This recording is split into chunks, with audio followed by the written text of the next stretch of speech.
Good afternoon, folks. We are back and up and running once again. Let me switch over to the right layout and we will get started with today's Beatbox Jam stream.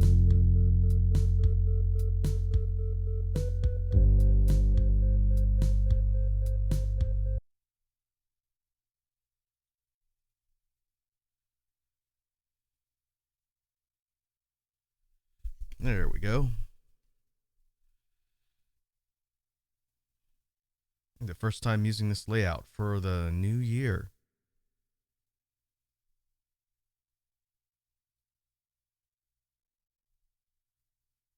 Let me just tweak my settings a little.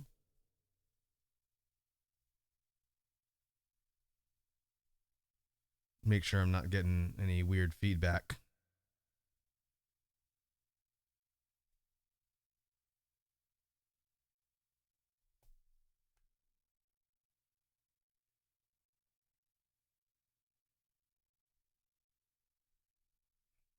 Let's leave everything there for now. And we'll see if I need to tweak anything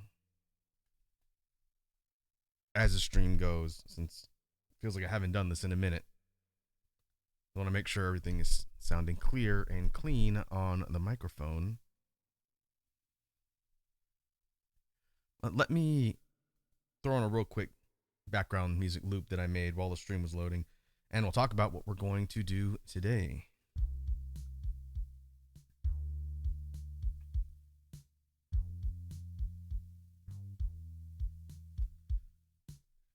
Well, it has been a a while, like I was saying earlier, that since we did one of these, and I'm going to try and do them a little more frequently so that we're not having the Beatbox Jam streams be just once a month. I think taking some time to go through a lot of the technique and discussion, in addition to spending time brainstorming BGM track ideas, would be good moving forward. And so we'll see. I'll try and make sure the schedule accordingly includes some beatbox stuff, since it's a bit more unique for my content, and I would definitely like to keep it up. It'll force me to keep practicing. So as far as what's on the docket for today, as the title says for the stream, we'll do some warm-up, but the focus of the technique and sound theory part of the discussion that I want to focus on today is going to be a return to some bass discussion, and I want to talk through some things that I've been working on recently and some slightly new developments on the bass front. So I think that will be interesting, kind of like a check-in on things I've been working on, since I do practice and I have been working on beatbox stuff. I just haven't really been talking about it lately. So we'll spend some time talking about bass and sort of updating everything. Then we'll do some drills and practice, kind of apply some ideas for practicing the different bass things that we're going to discuss. And then after that, just like we normally do, we will spend the remainder of the time brainstorming some BGM ideas. And I've got a couple different project related things that I need to kind of brainstorm and workshop some ideas for. So I'm going to kind of work that into the discussion for the BGM brainstorming part of the stream today. But with that, let me go ahead and clear this particular loop off, and so we won't need it.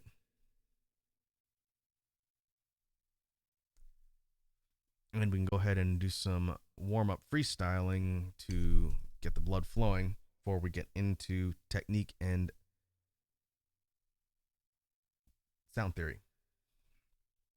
There'll also be a good chance for me to test the levels on the audio, make sure what I have set up now is not redlining and destroying the mic output. So with that, let's go ahead and run through some warm-up freestyle, and then we will move on from there.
think that will do for warm up.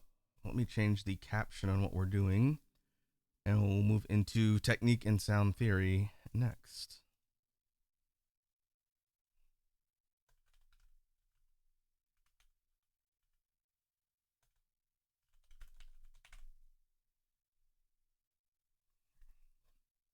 I think everything on the audio side is fine. Looking at the levels of everything on OBS, as long as I don't point directly in the mic when I'm doing BGM snare, kind of point away, then it won't be too bad. If I kind of direct it towards the mic, it's gonna go yellow red.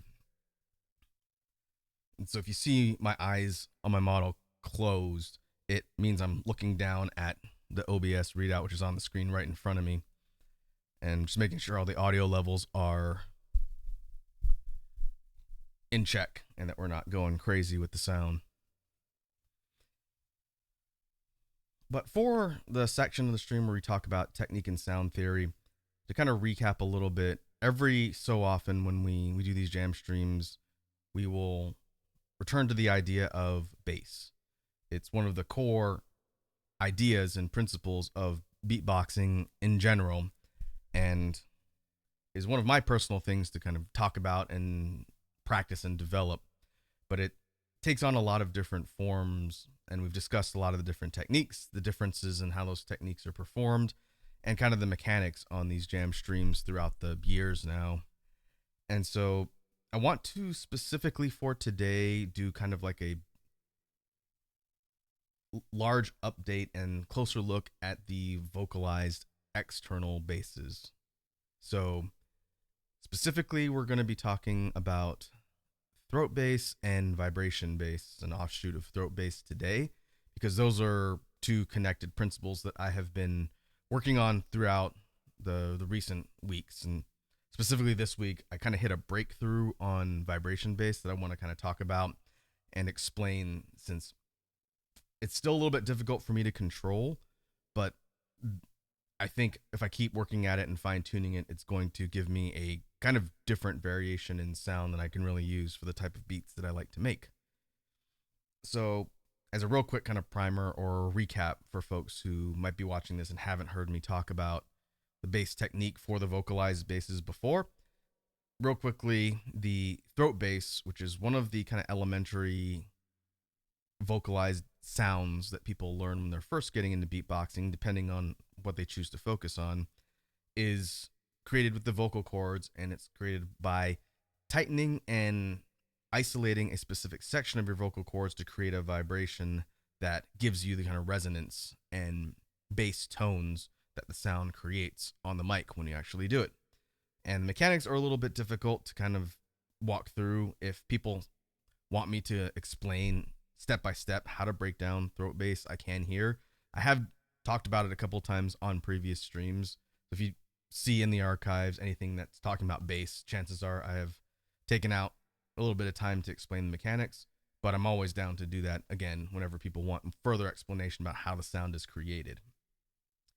But by tightening and isolating the vocal cords, once you get a feel for where your voice sort of centers with that type of technique, because it's a little unnatural. No one really goes around making throat bass type sounds by default, but people have made sounds that are adjacent to it that if you can just focus in on that, it'll help you learn the technique. So, for example, the sound itself sounds like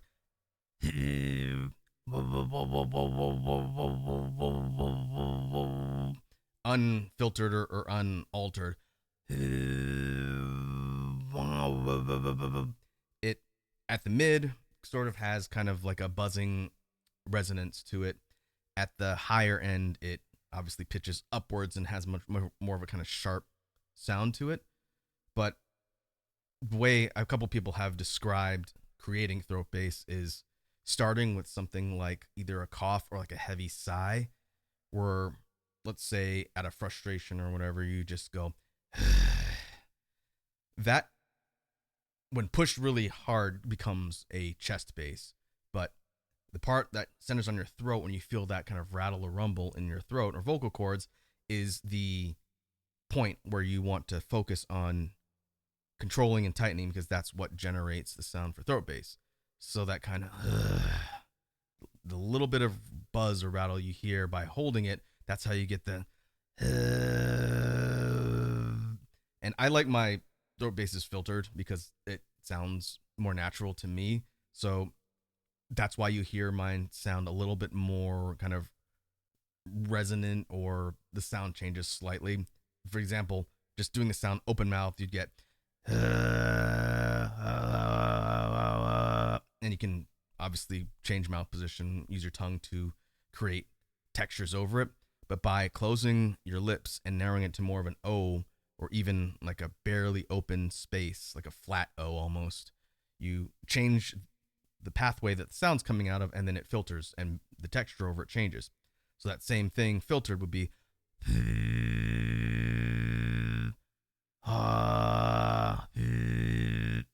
And by changing lip openings and pressure, you can change the kind of roundness, if that makes sense, of the sound too, which is why on a lot of stuff that you hear me do, including the warm-up that we did to start, you'd hear something like.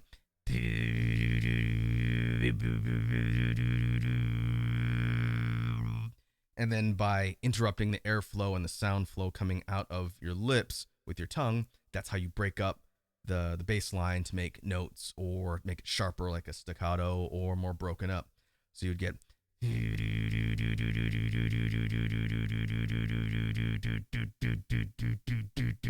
then you combine that with a kick, is how you're getting like the bass drum kick plus the bass at the same time, because they're so closely layered together. Something like.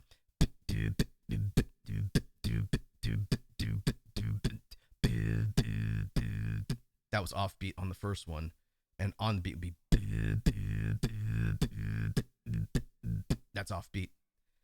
And so that's the idea of throat bass in general, just that kind of rough distortion, learning how to control it, and then changing the sound however you want for fitting into your beats with the bass line and sort of low end that drives the song you're creating. And logically, the bass sounds are what really shake on a microphone with a good sound system. If you have a good low end on a sound system that you're mic'd up to and you're doing the basses, you can feel it come through just like you would on any regular produced music that has like a heavy bass line or like that really kind of warbling bass synth. The next extension of the technique, which I kind of think of it like an evolution because it's a bit more advanced when it comes to pushing lower, is vibration bass. And vibration bass, unlike throat bass, where you're tightening your vocal cords to control that sound in the mid to high range, vibration bass, you're opening up your vocal cords to be able to push lower in the register to create the sound. It's done the same way, but you're pushing it lower in your vocal cords and in your voice box and opening it up so that it resonates and rattles a bit more, and you get more of a heavy and a distorted but still like subharmonic sound for the bass itself. So if we think about the range for throat bass and just push it lower and lower and lower in the octave, we would get.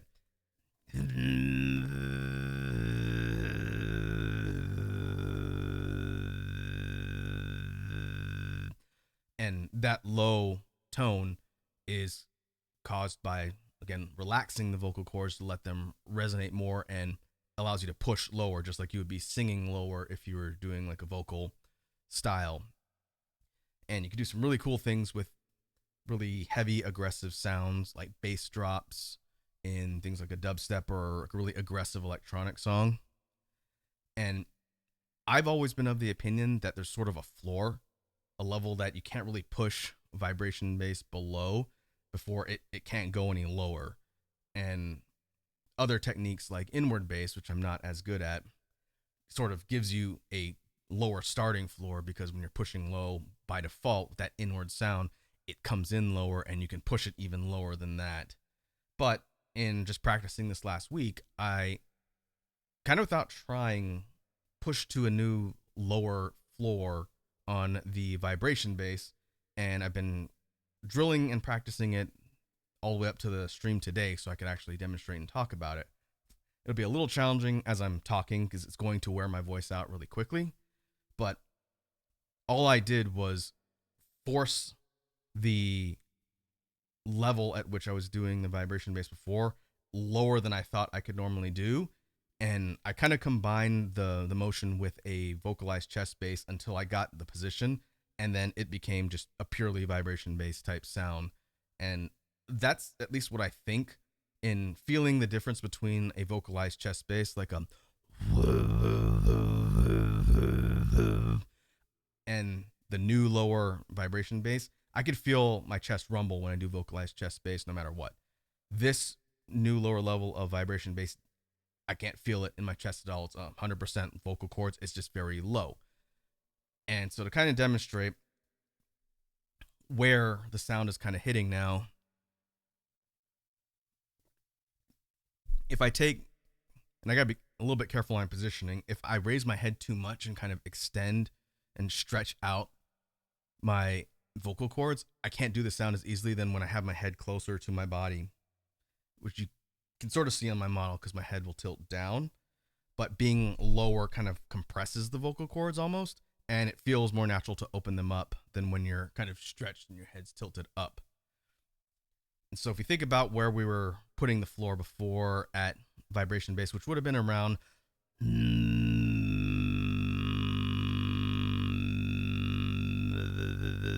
that's sort of the comfort level for where I could push, because lower than that, it would start to really fragment and get muddy and break up and wouldn't be really a good sound to employ in bass lines. But if I relax a little bit more, let's see if I can get it to come across on stream. I was practicing a little bit before, so I wouldn't be coming in here completely cold, because this does require warm up. I can't do it straight out the gates yet, but let's try it. If we start from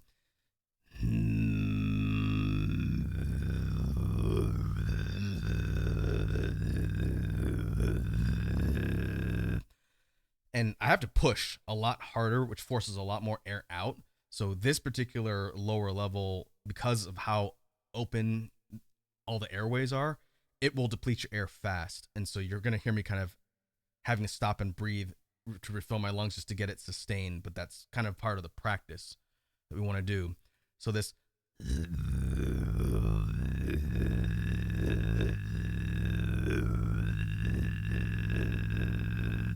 is about the lowest level, but if I keep pushing it and keep the positioning kind of centered in that lower part of my vocal cords, it starts to get more of a subharmonic rumble, and then it takes on the bass tones you would normally want in a vibration bass.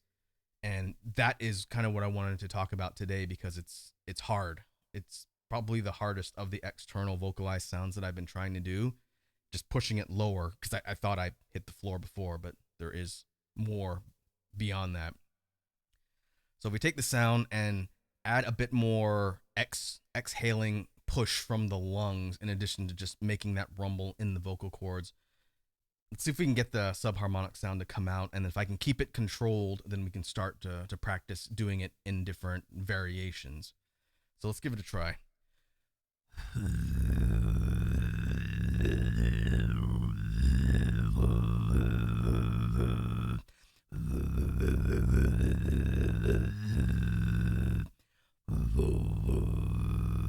You can hear the rumble. It almost sounds like a really low idling engine, which is kind of funny.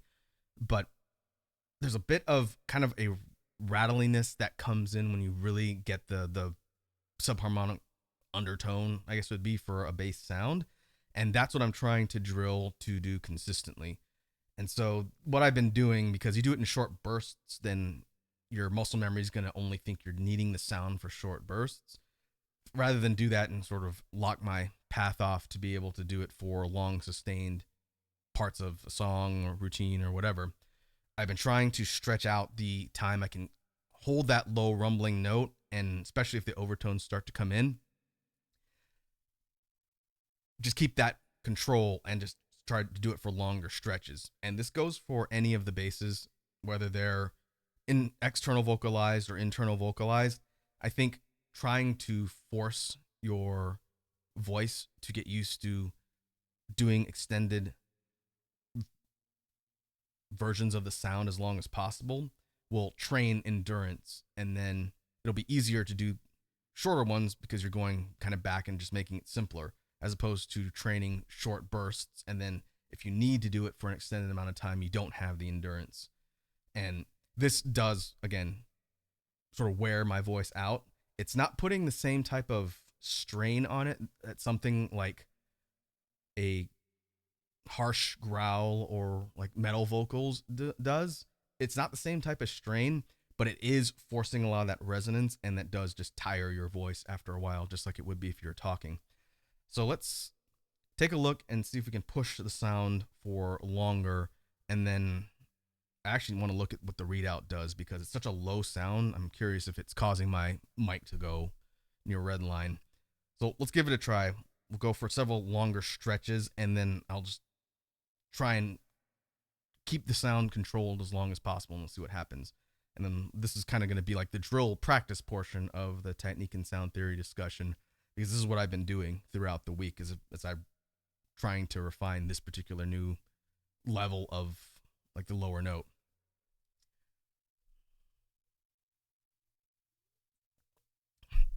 So let's give it a try. And it's easier for me to go for like the low end, safe, comfortable range and then push lower. I want to be able to get to the point where I can just drop straight down into that lower level and hit the point that I want and have it controlled. And that's just practice and conditioning, but I'm not quite there yet.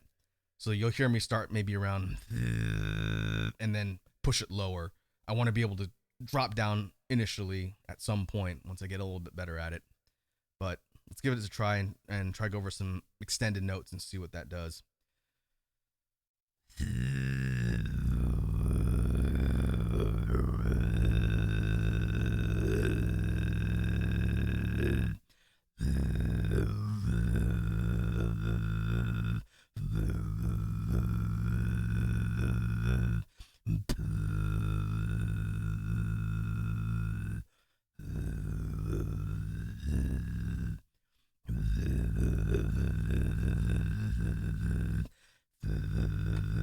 It is a little bit easier for me to do like an F or a V hat on the front, just like we would for like a vocalized chest bass. We have like a doing that with the lower vibration does sort of help me drop down further without starting with a note. So if I go, and I think it's because I'm used to doing like a really heavy H exhalation sound, which is again bordering on a chest bass. But just in doing that note,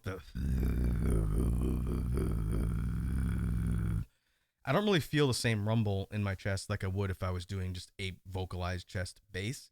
So between that and the positioning, feeling like it really rattles at the lower part of my vocal cords, that's what tells me that what I'm doing is probably some variation of vibration bass.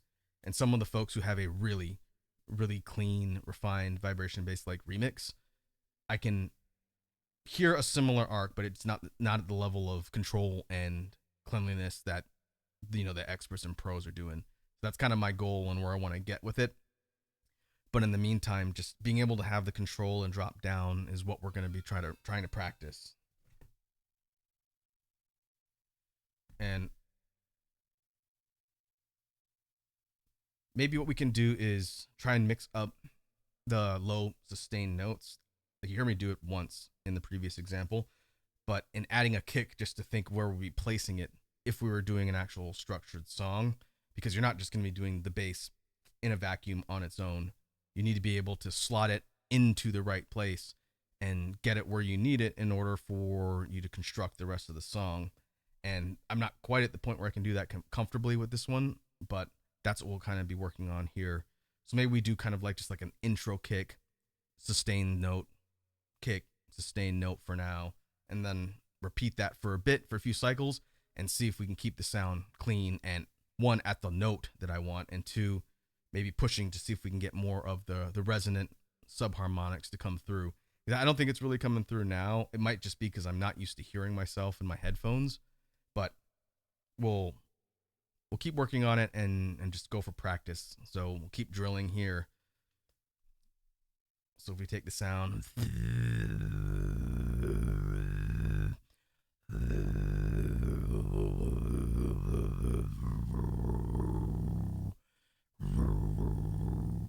another thing I forgot to mention, if I lift up my tongue and kind of put the tip to the roof of my mouth, doing that naturally opens your throat. It's one of the ways you can kind of get a hollowed effect for some sounds. But if I lift the tongue up, the difference in the sound goes from to,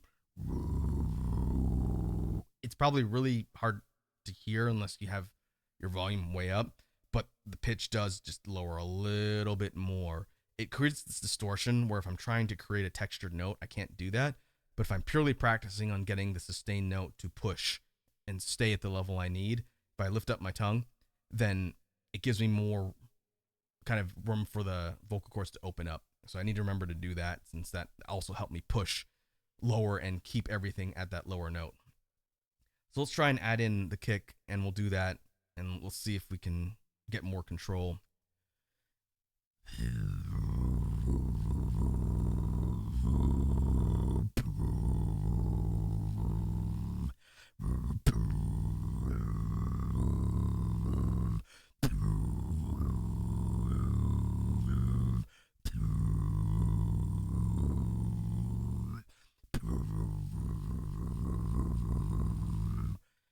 Okay, it's probably not the most appealing audio for people to be listening to on stream or in the archives, I'm realizing now, but I could definitely tell that doing the extended prolonged note, keeping emphasis on the vocal cords sort of locked in place, not letting them kind of move around in tightness, because if you do that and you don't keep it sort of in the same position, it will change like the way the sound comes out, and it might cause the note pitch to jump around, which you don't want.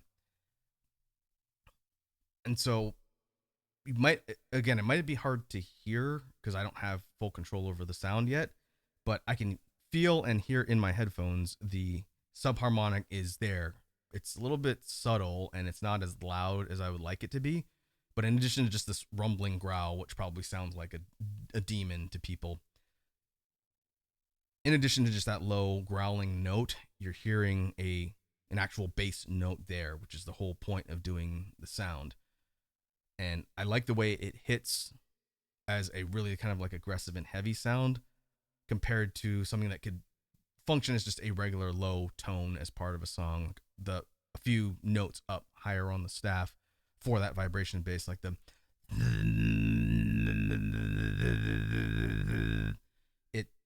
that one I have a lot of control over because it's sort of my comfort zone and the first note that I gravitate to if I want to use that sound. But that one has a bit more of like a melodic bass synth note to it versus the really harsh low growling of the really, really low vibration bass that we're trying to perfect today. You would use it probably more in something like a drop or where you need that really heavy sound. And just thinking about how you would texture or distort it if you were going to use it like a dubstep drop or something that requires a real heavy punch. I think just playing with the mouth position for that one would still create that warbling sense of like oscillation and resonance to the sound. And so if you're taking that and going,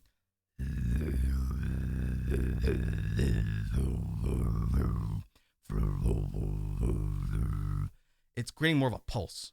And I would like to get better with the control that I can do kind of more of the open mouth, tongue staccato interruptions for that particular low note. I can't do it effectively now because if I open my mouth too much, then it messes with my position a little bit.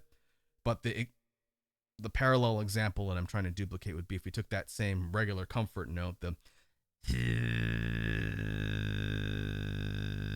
and the type of sharp sound that I'm talking about would be something like,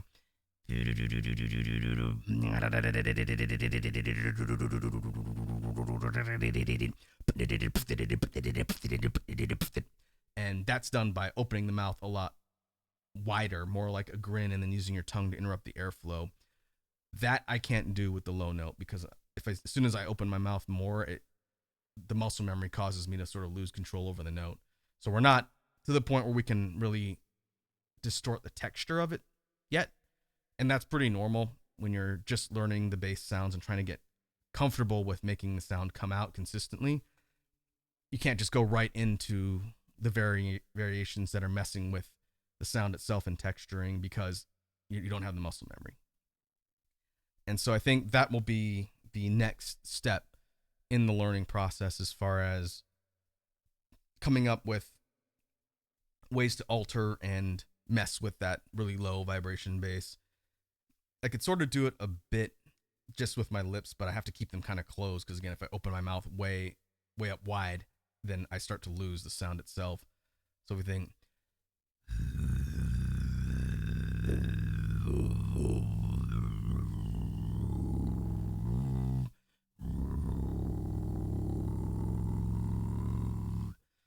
Well, that's a pretty good example. Again, I don't know if it comes across on the broadcast because I don't know what my mic does when I'm transmitting the sound, but you can hear there's a little bit more of the lower overtones and subharmonics to it, and that's what we want to build for that sound.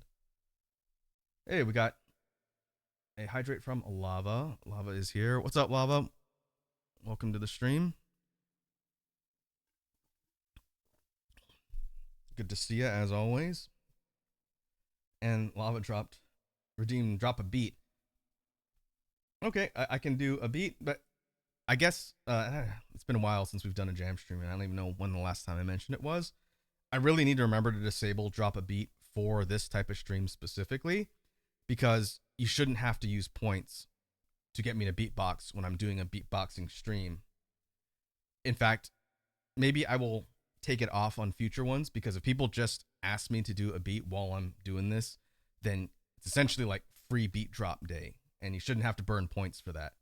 So let me actually refund your points, and then I will do a beat.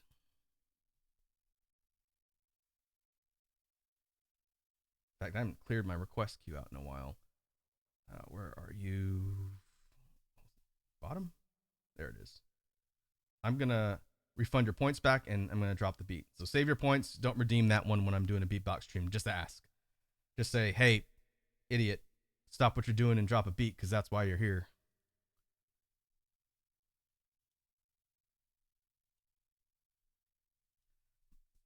All right, maybe we can try and incorporate some of the bass discussion that we've been talking through up till now and see what happens. Hey, Ballistic Beast is here. What's up, Ballistic? How you doing? Welcome to the stream. I need to be careful because your name on my chat window is the same color as Lava's. But Lava says the Pharaoh will not call his associates a dummy. That's fair. All right. Let's see what we can apply our bass discussion to in real time and see how effective things are going. Let's give it a try.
So to kind of wrap up the discussion about for technique and sound theory, again, this is a sort of checkpoint and a place for us to kind of remember next time I do one of these sessions and we focus on bass again.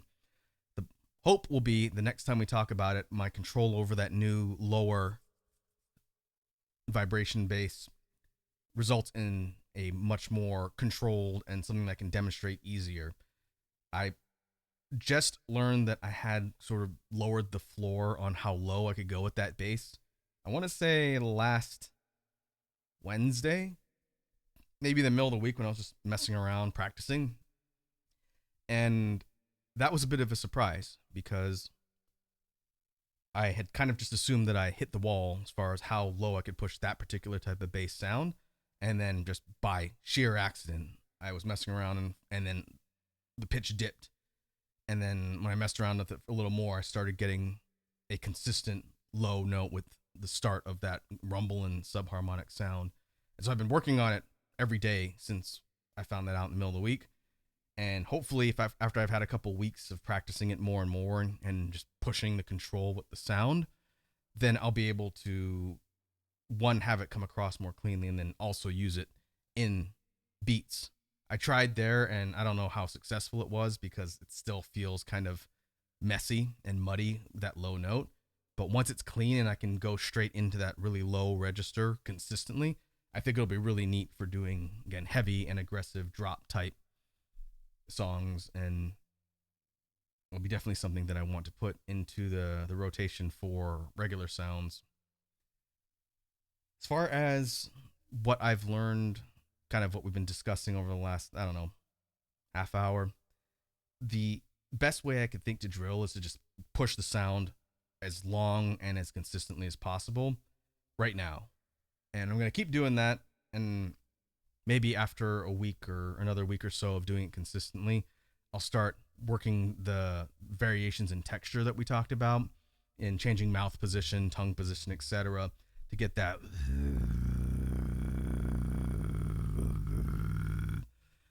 to get it to have more variation to it.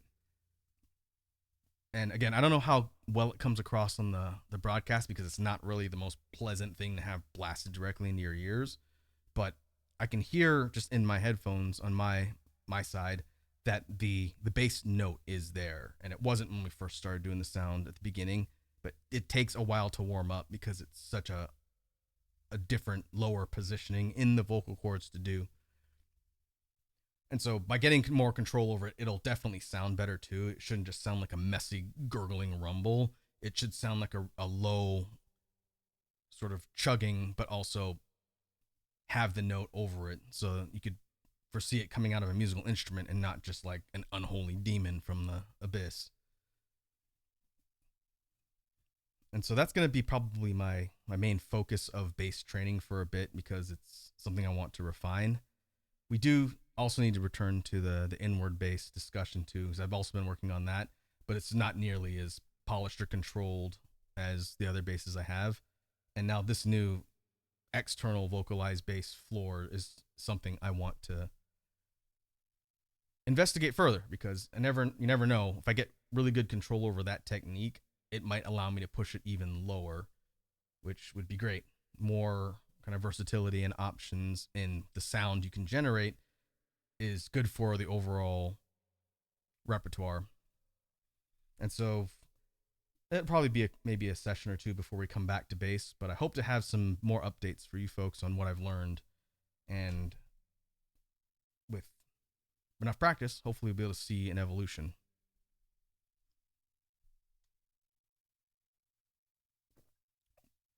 Didn't chop up my vocal cords as much as I thought. I think just the constant talking that I do on these streams is a little more taxing.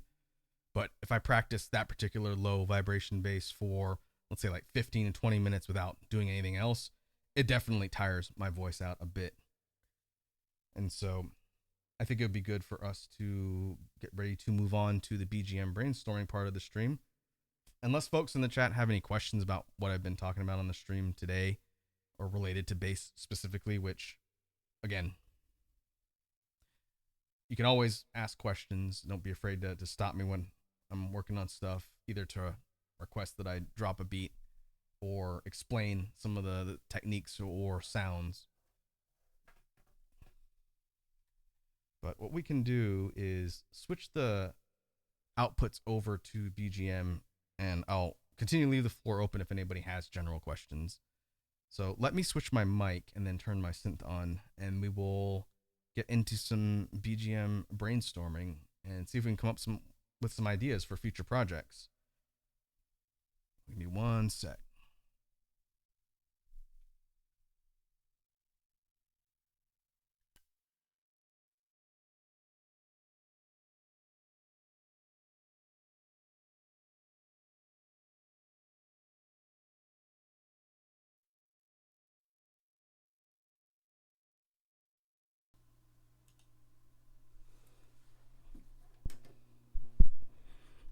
All right.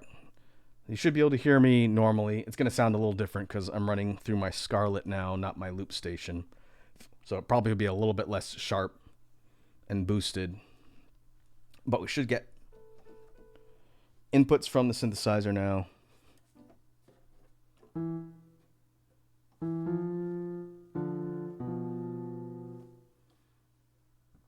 let me change the caption for what we're doing.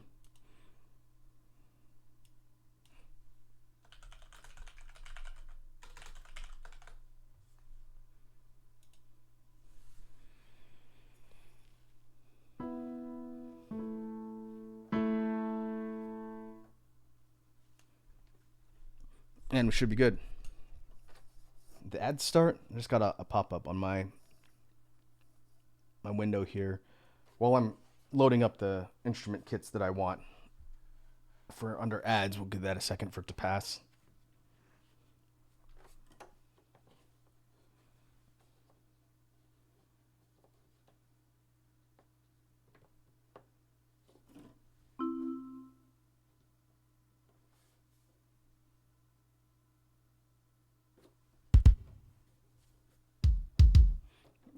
Could test our sound output too. This will be the first time doing this particular type of content with my new model. We did do some Jamstream stuff on the re-debut, but I didn't have my synth set up. So now I get to kind of see how my model interacts with me being at my synth, which is to my side here. I'm actually turned sideways. So you see me look off to the screen like that. It means I'm looking over at my synth to figure out what I'm doing.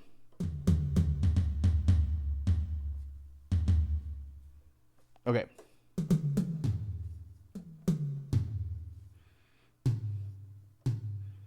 I think sound is fine. Phil Collins.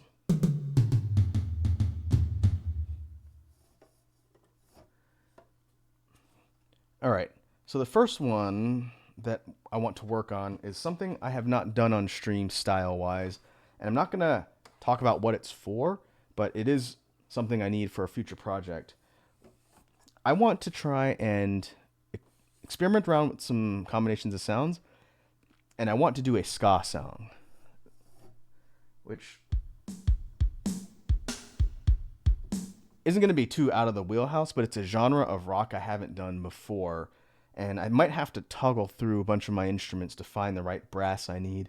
But if we think about ska as a genre, which I like ska's fun, we need kind of a mid to higher tempo rock beat, and the bass line is going to probably be a bit more rapid, but the main thing that's going to cause the song set to and style to really stand out is going to be horns, like a mix of brass, trumpets, trombones, to really kind of stand out on the melody side. So probably our first high synth is going to need to be a horn. And I want to find one that has a good kind of bright, brassy sound, because the default ones in the trumpet menu here on the synth are a bit muted. But we want to start with the beat first. That's a little fast.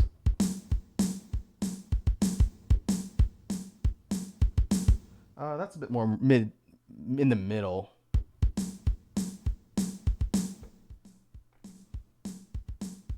Okay, let's see if we can get that to loop.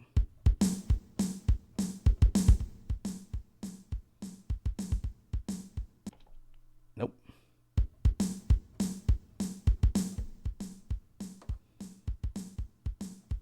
we go.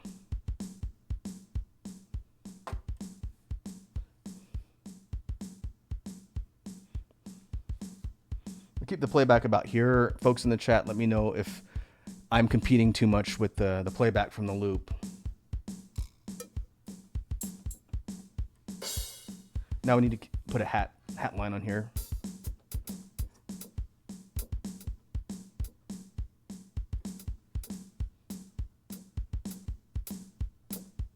Maybe off beats.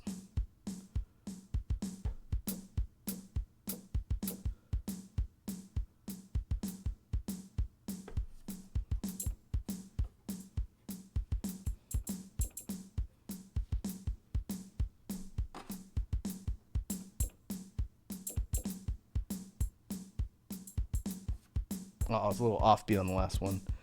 Throwing a little tambourine in there.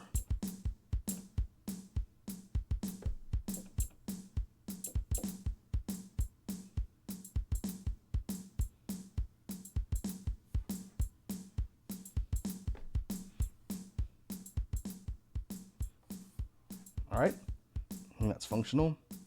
Now we've set kind of a medium to slightly faster paced song.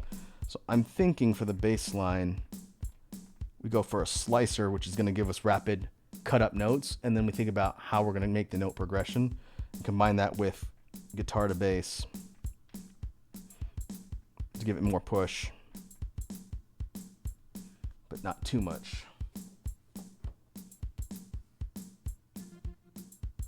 That 16th notes? That'd be 16th notes.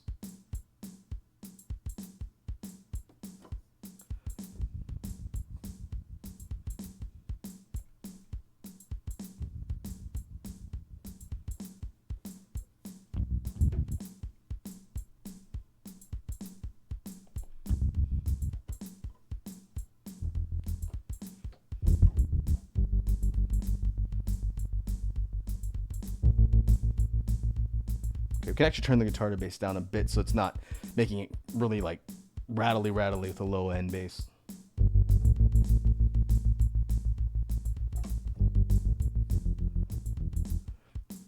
That's Ancient Halls from Songs of the Spiral. We want to do that. I think if we want to keep kind of like the upbeat feel for something like a ska song, I think we're going to need to go up in our bass line.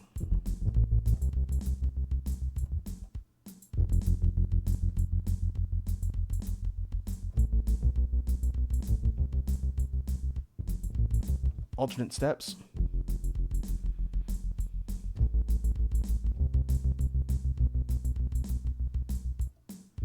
Let's keep it simple because the main focus is going to be on the brass.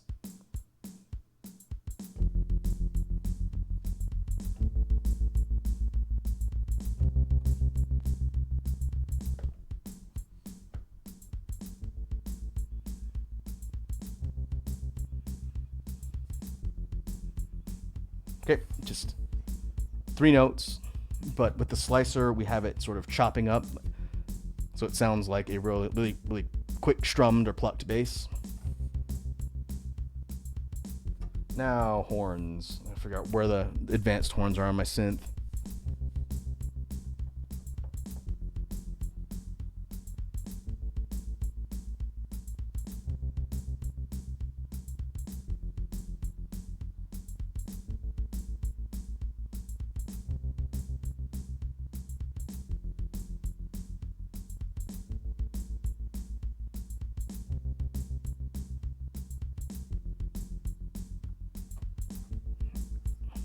Basically just going all the way through the instrument list on all of the advanced ones that I don't normally use.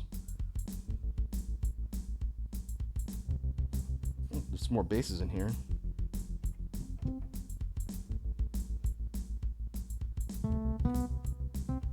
Is that like an electric bass? Yeah. See if I can figure out where the horns are.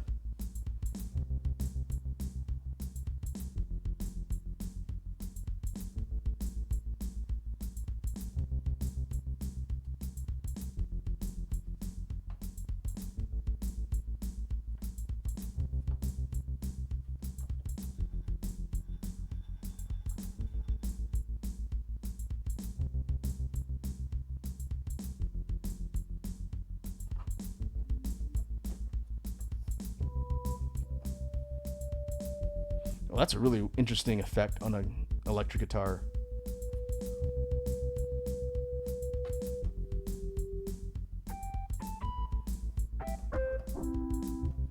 This is like a distorted overdrive guitar, and we have a bot.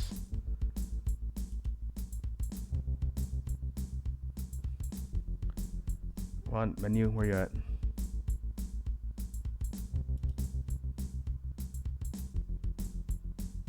No. You can kindly off. Be gone.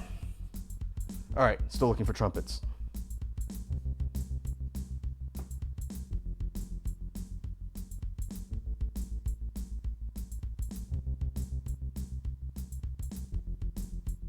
Okay, found some brass. This is just what this one calls bass trumpet, or basic without any sort of other effect. A warm trumpet, that's a little closer. I want it to be kind of bright and brassy, so let's see if we can find something. This is a trombone.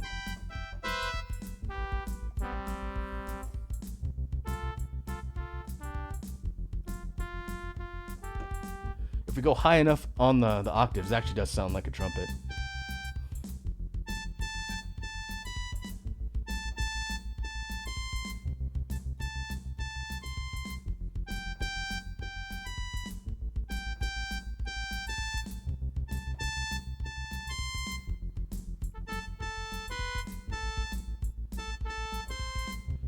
We could octave that.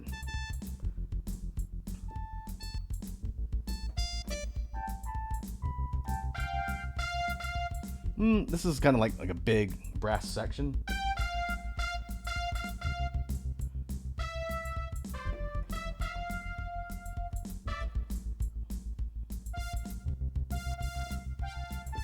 It's a little bit tough on a synthesizer because I'm at the mercy of whatever artificial instruments are in here.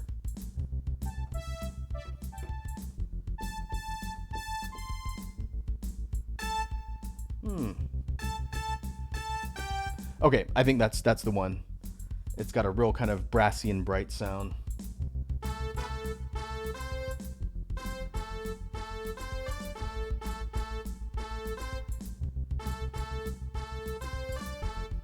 Okay.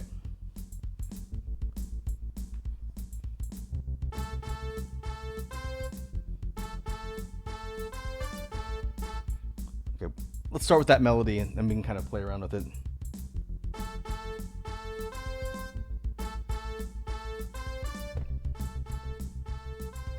I think we missed the last note. Yeah.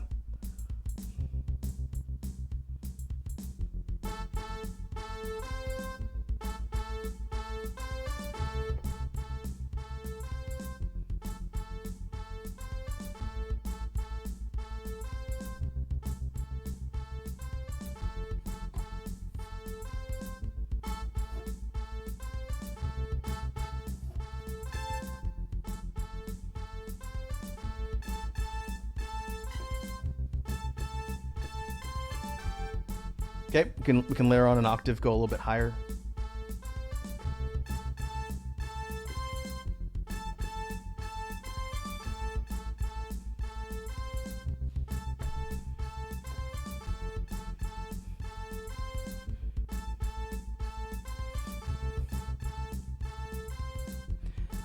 Could also layer in some sax, usually like in the brass, quote unquote, brass section for ska, and get kind of that lower, still brassy, but more woodwindsy sound from a saxophone.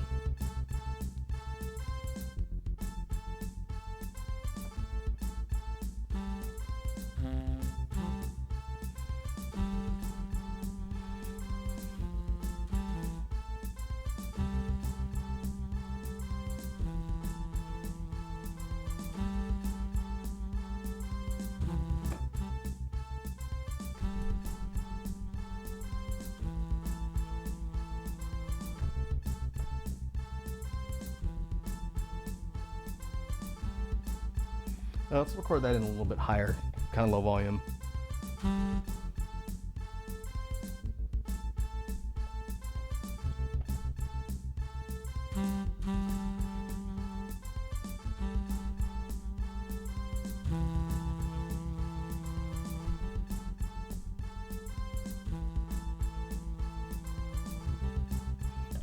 started on beat though.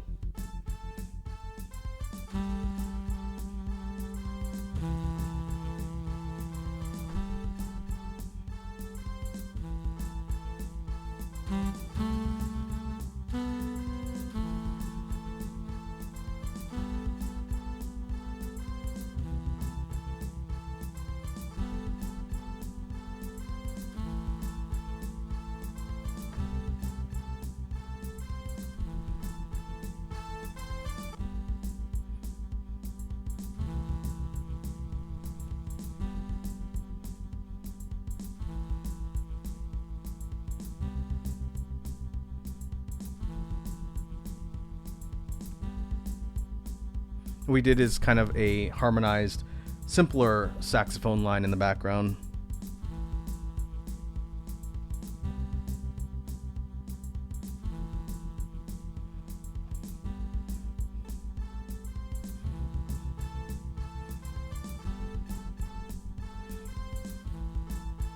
Okay, let's save this before we do something stupid and overwrite our save. This gives us 4 tracks and a pretty good foundation. Let's play around with the order of which we would actually have these being performed for like a recorded version of the song, and then see what else we could potentially add. This is definitely ska adjacent, but I don't know if it's kind of like a true representation of the genre, but it has a lot of elements from it, which is kind of what I need for this project. So let's see.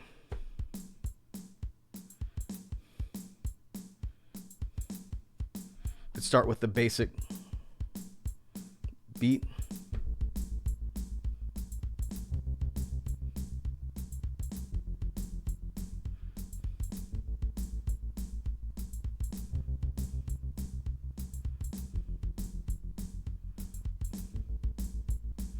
Oh, that's interesting. Is it starting in a different spot than I wanted? Hold on. No, it's starting where I need it. I just forgot how many notes I put into the bass line.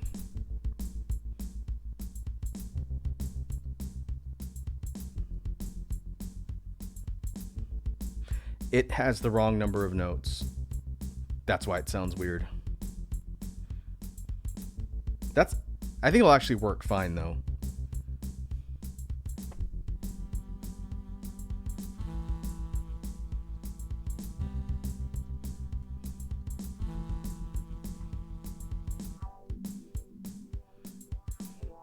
I don't think we'd actually do a filter for the version of this that I need.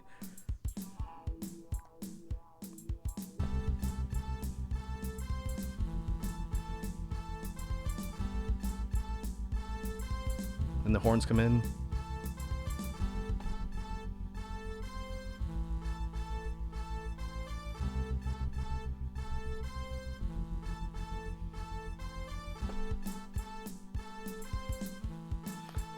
Actually sounds like an RPG battle theme, now that I think about it.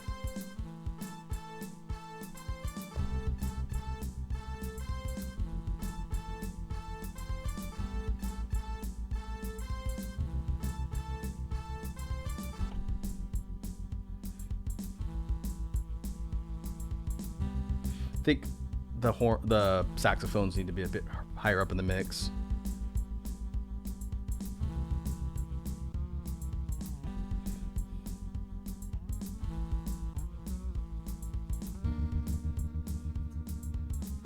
I don't even remember why I put transpose on here.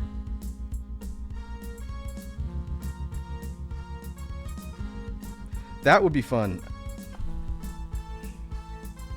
I don't know if I'm going to need to do this for the final version of this song, but if we just take the layers and then we put in a key change. I don't even know how often ska does that, but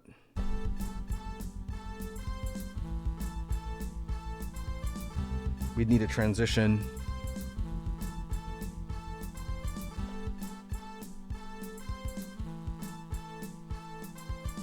And then when the bass comes back in, we're going to jump up a little bit.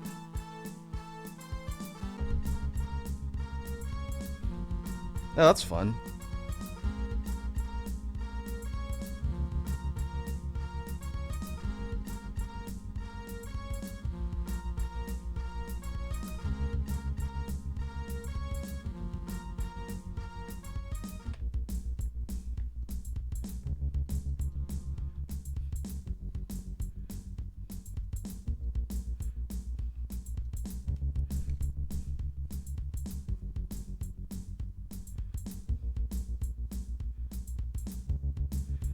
And for the outro.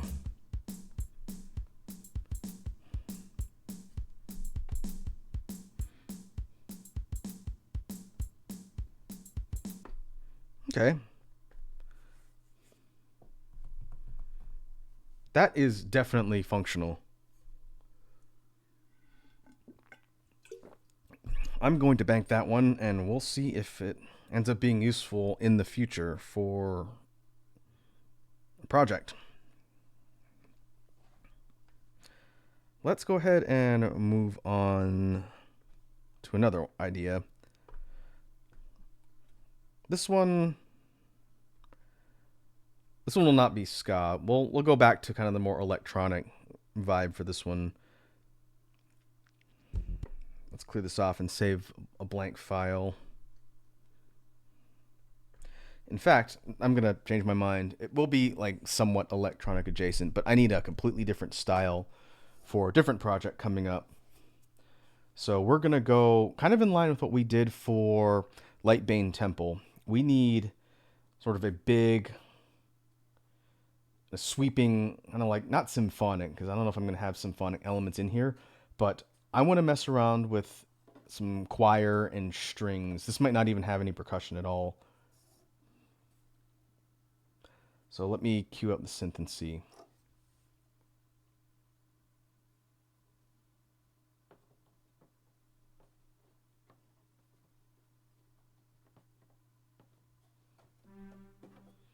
Bass strings is fine. The bass string synth.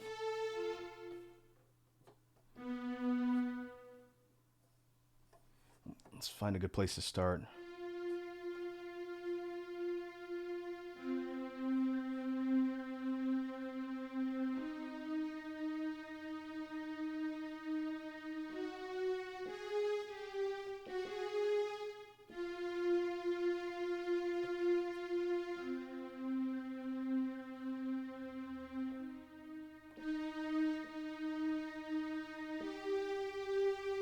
Okay, what we want is a starting melody that's going to set the BPM of the song, but give us something that we can work with the other tracks.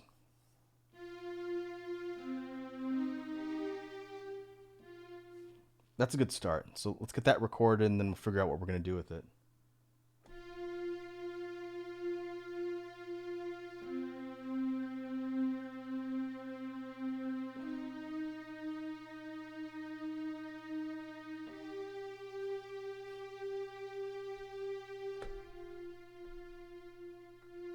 I had to count in my head on that one.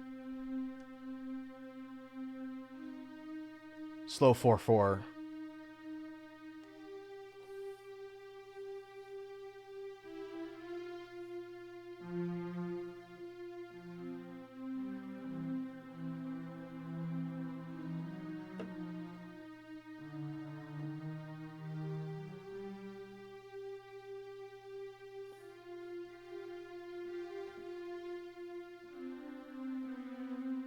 Now I gotta figure out if I want to octave it or harmonize it. Octaving it would be much easier.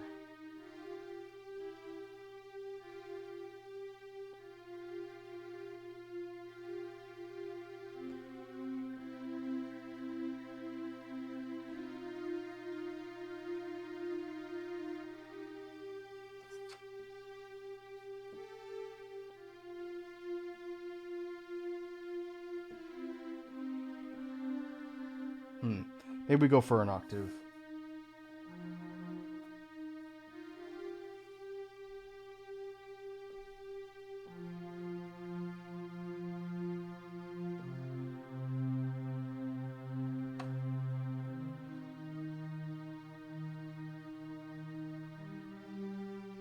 Ooh, I think I'm a little ahead.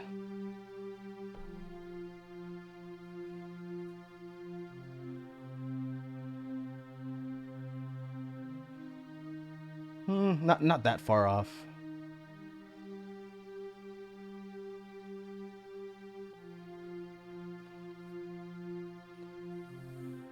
Okay, we could start with this.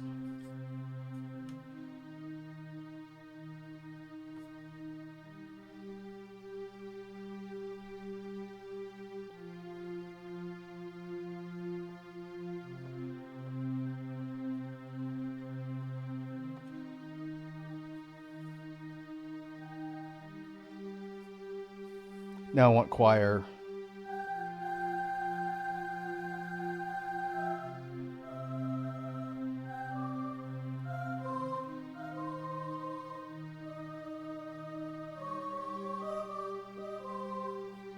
But I want the note progression to be a little different.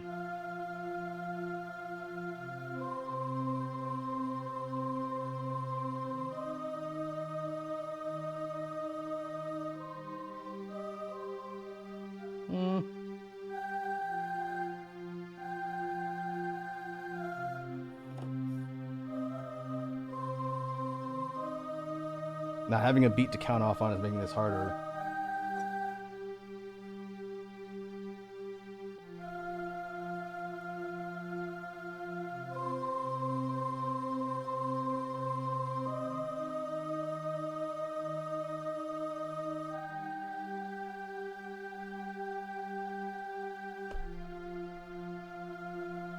I think I was half second off to start.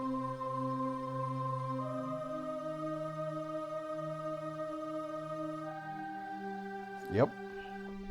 And early.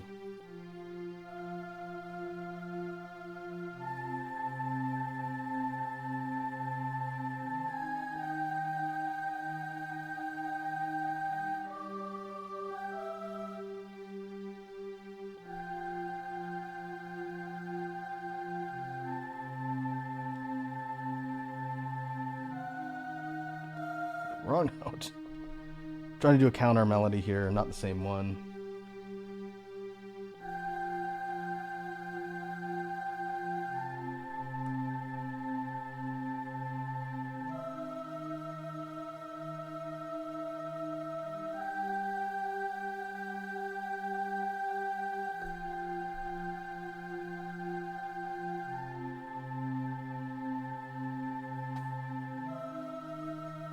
Nope, that is definitely off by like a couple notes.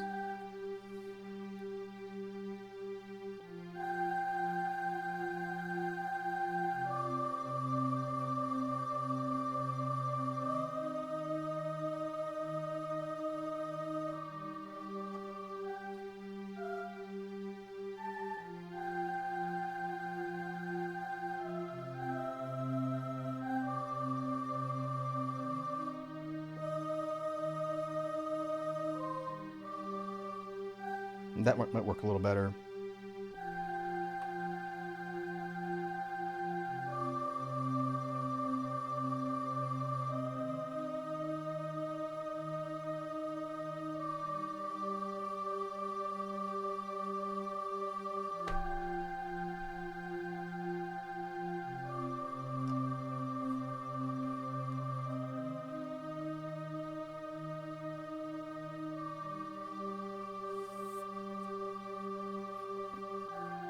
Okay, we'll start with that. We need to put a little bit of kind of a rhythm behind this without having like an actual beat. And I think I want to go experiment with timpanis to give kind of like a booming, big, epicish type sound.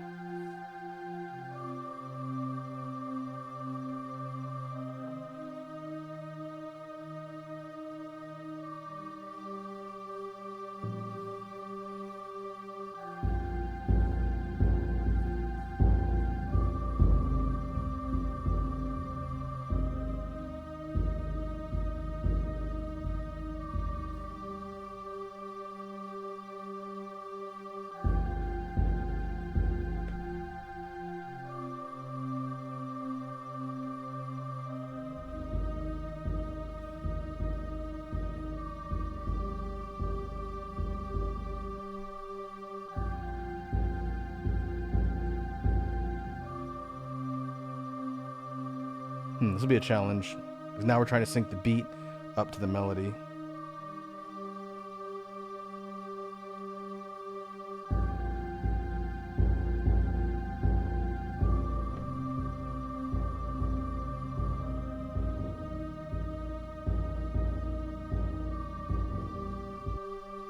Yeah, if we do that on repeat, it's not following the progression.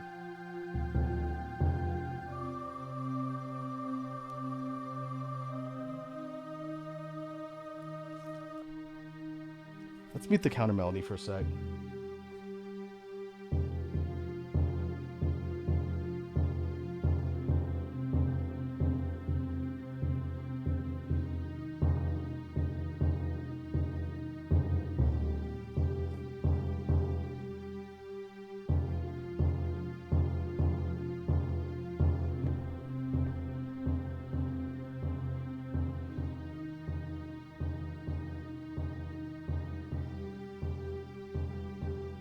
Okay, that actually works with the main melody, but I think we need to redo the counter.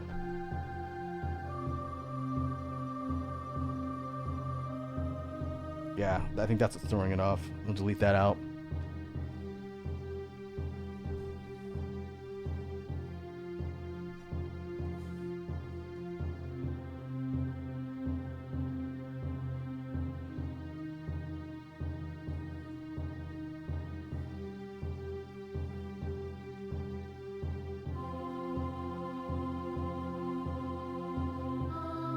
Nope, I think I might actually have to do this one over. It would have made my life a lot easier to establish the timpani as the beat, even though it's very simple, and then sync up the rest of the instruments to that instead of having the other way around. So I'm going to clear everything off and start over. It'll make it a lot easier to make every other section match. I don't know why I thought it would be better to start with the melody, because I don't normally do that.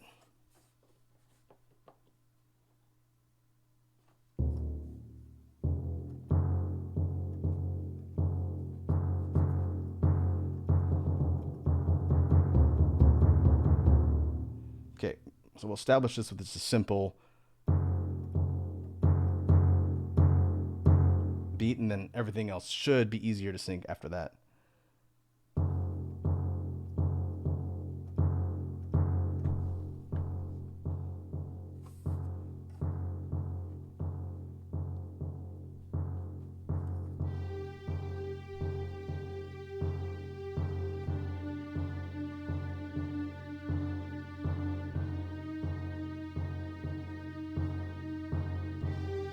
Okay, that's our string line.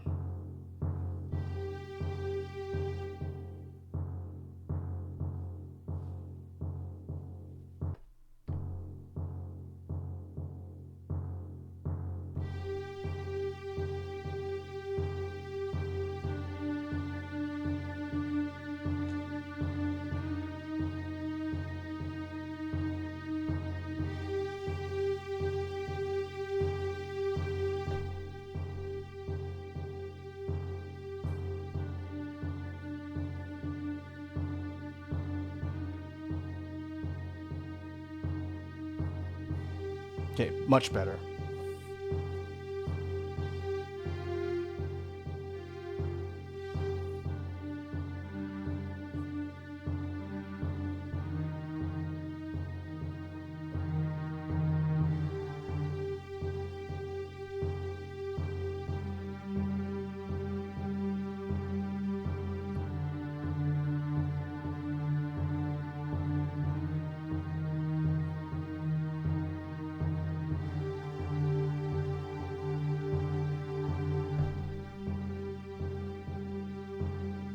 Okay, layering in the strings, lower octave with a slightly different variation on the sound or notes.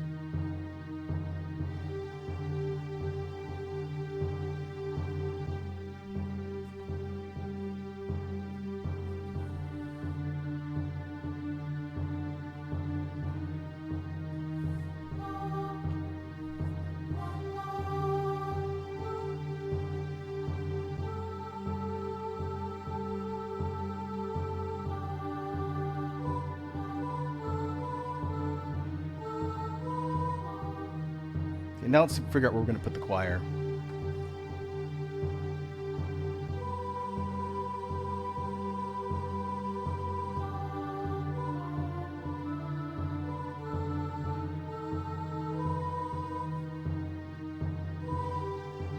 Maybe one step or two steps.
the last note.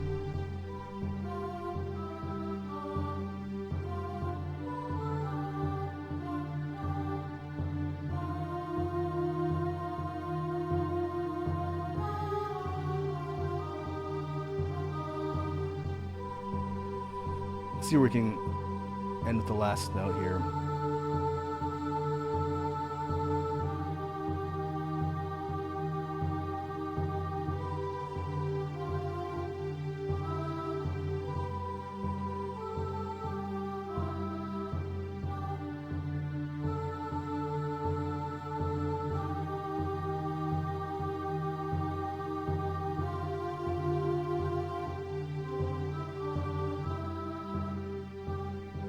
It's tricky. I'm trying to come up with a harmonizing note.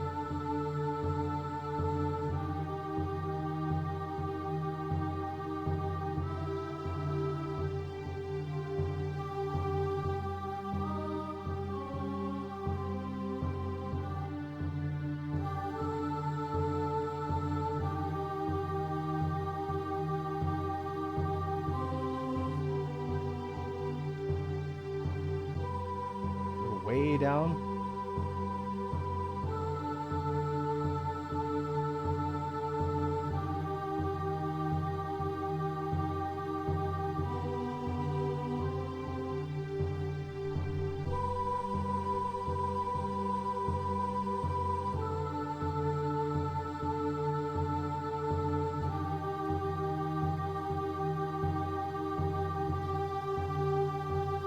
And keep it there.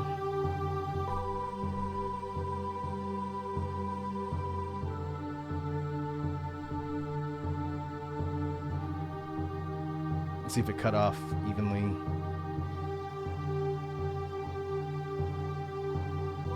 Yeah, that'll work.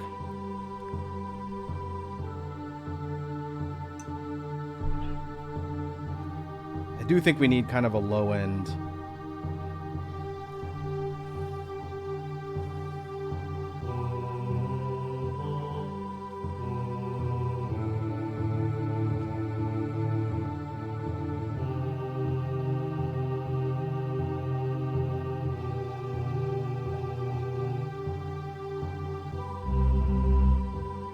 That's an interesting effect.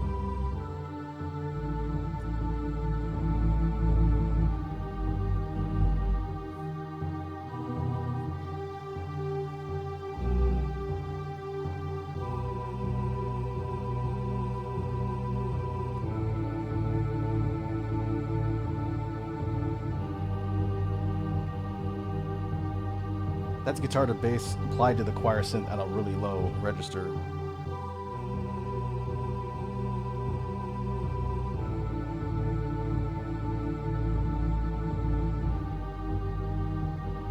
Interesting.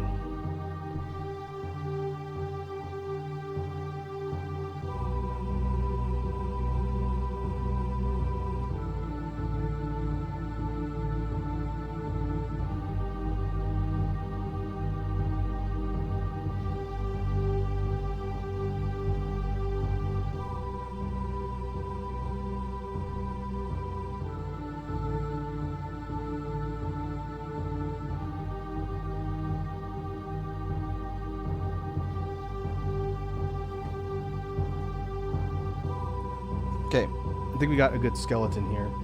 Maybe we can go in with some higher notes and go flute.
Okay, that was just kind of a first attempt at the flute melody. I think I like the way that sounds. Let's save our progress first.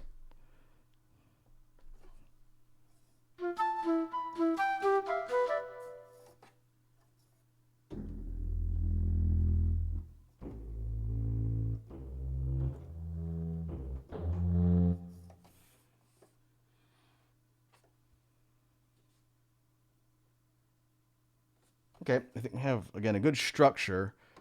Now, we have one more open track. We could add something more synthy, because we have several elements here that give it more of kind of a symphonic sound.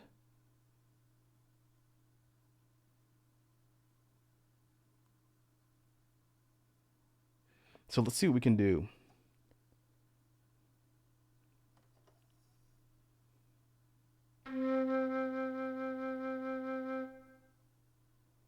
We got a hydrate and stretch from Ballistic.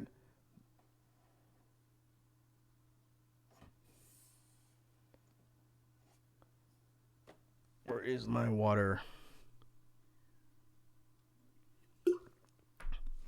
Okay, let's turn everything on, and maybe we can add in 329. We'll see.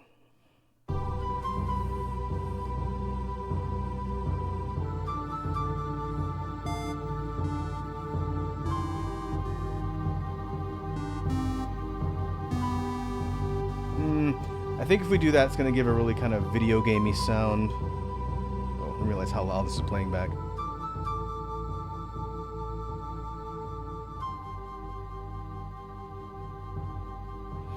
Sorry about that. Hopefully you can hear me all right now.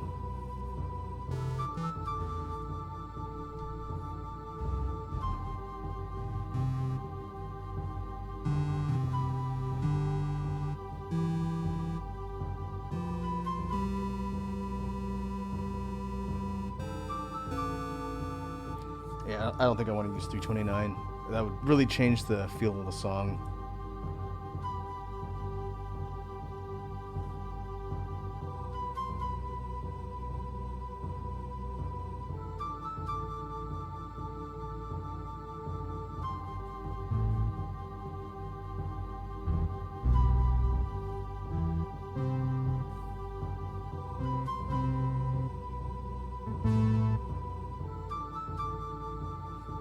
What are some other types of symphonic-ish instruments? We could try and put a horn line in with something like trumpets or trombones. I feel like if we do that, it's going to kind of push it more towards almost like a march. And I'm not really going for a march here. This is meant to be kind of like a big opening theme to something. And it's kind of like a ethereal, almost kind of gospelish type of feel. Again, similar to what we've done in Lightbane Temple.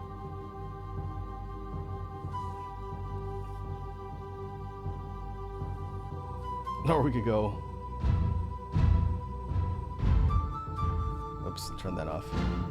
Orchestral hits.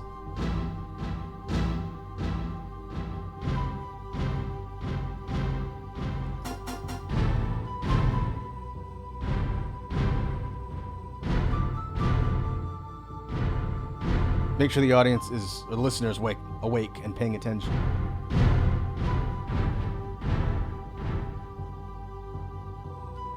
I can't take a song with orchestral hits seriously. I really can't. It's so silly almost every time. I wasn't seriously thinking about putting that in there.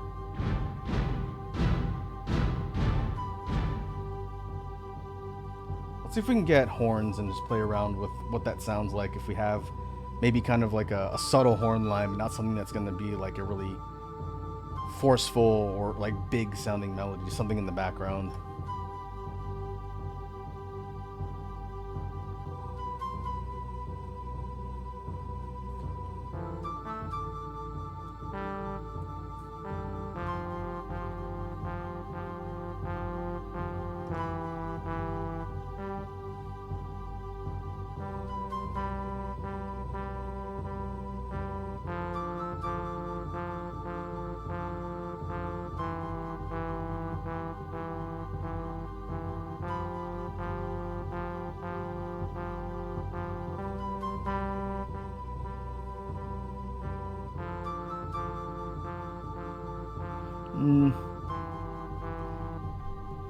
Doesn't sound like it meshes too well. Ballistic says maybe a cello. Cello. Do I have a cello on here? Let me look and see. Kind of like a lower end string instrument. Let me see. If I do, I don't know exactly where it is.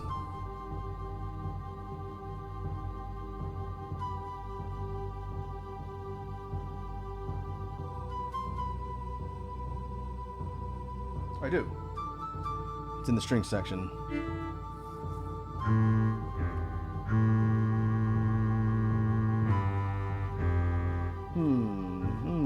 Not. We could use this as sort of like a faux bass line.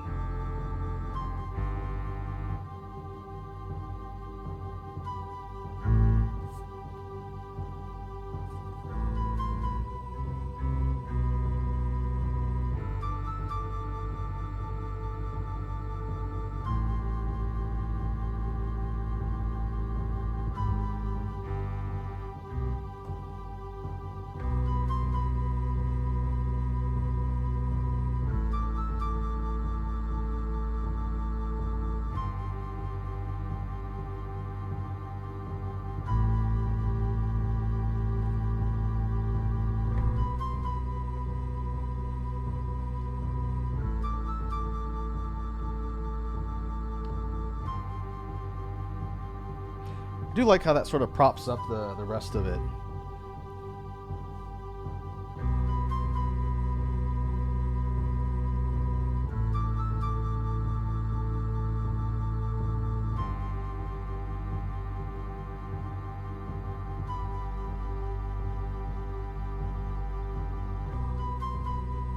If we balance it in the mix here.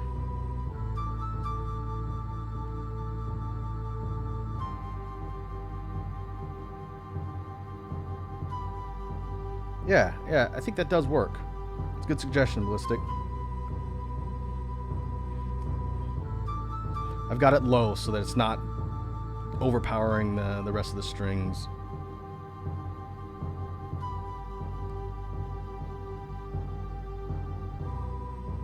That's the cello instrument with a little bit of guitar to bass to give it more resonant push underneath it. Yeah. Nice. Yeah, your suggestion did help. I was trying to think what else to put in there, and another string instrument didn't occur to me. Okay. So we have 5 full recorded tracks that are looping now. Thinking how this one would start, I don't think we'd start with the timpani line. I think we would start with the strings. We have to fade it in.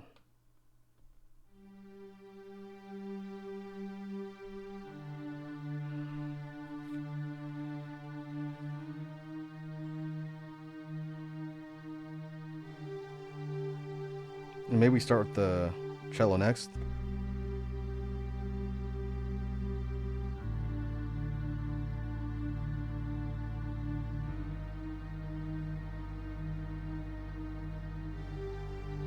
And the choir.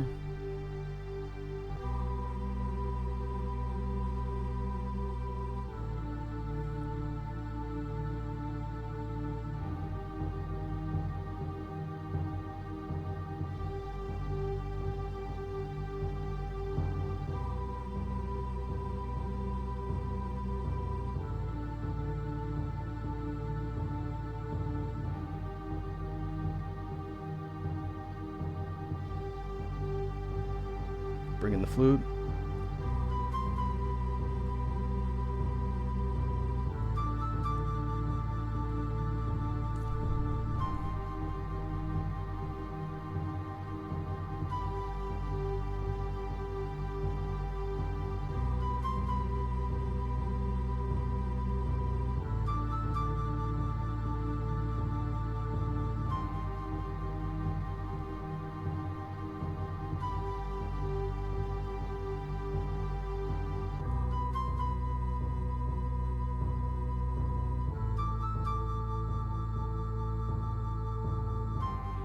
This is the playback without the strings for the moment.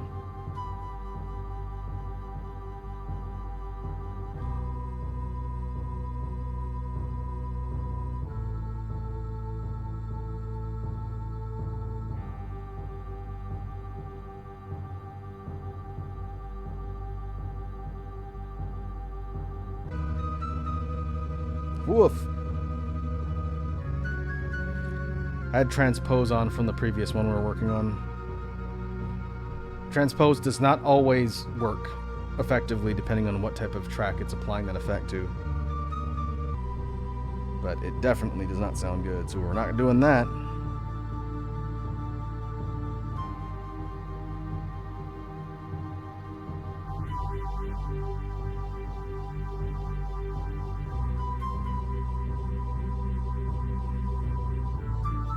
That's phaser. If we were going for like a galactic theme, we could put that over there, but that's definitely not what we want.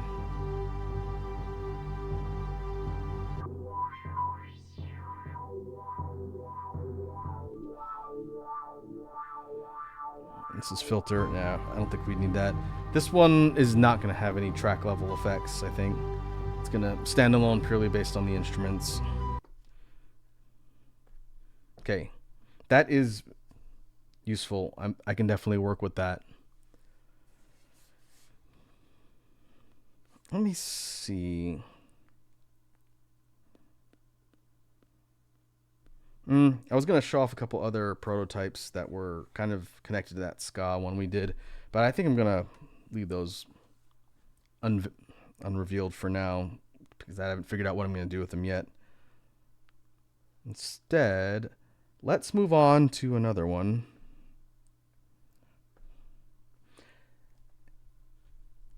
And let's see if we can do something a bit darker in feel. Since we had like a ska one, we had sort of an orchestral song. Let's see if we can go over something a bit kind of darker and heavier.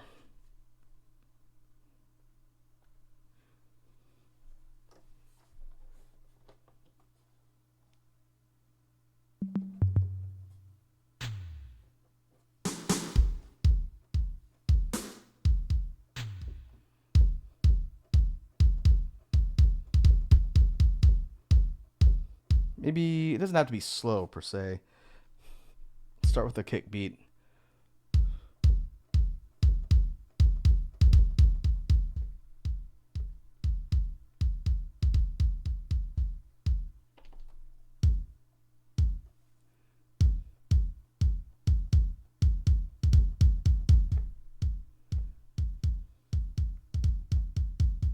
There we go.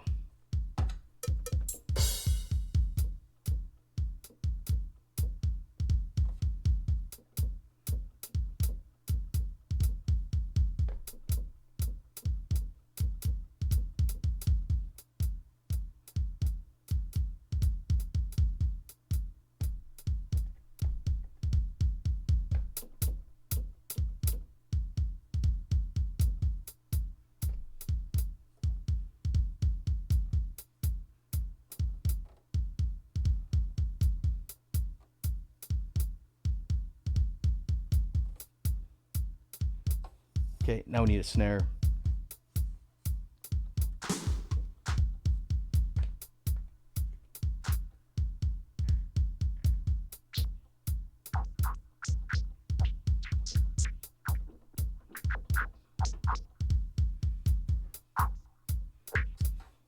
That filter is causing too much sort of variation on the sound.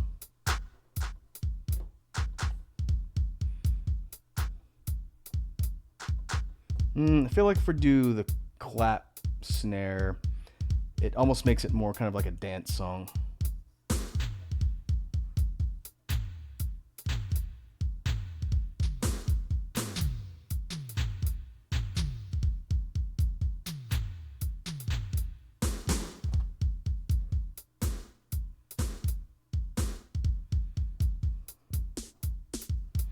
Analog snare.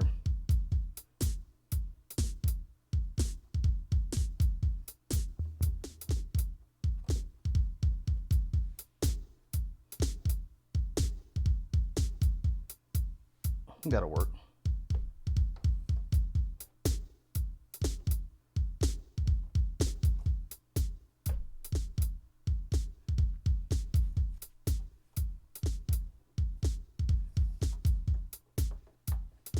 Now bass.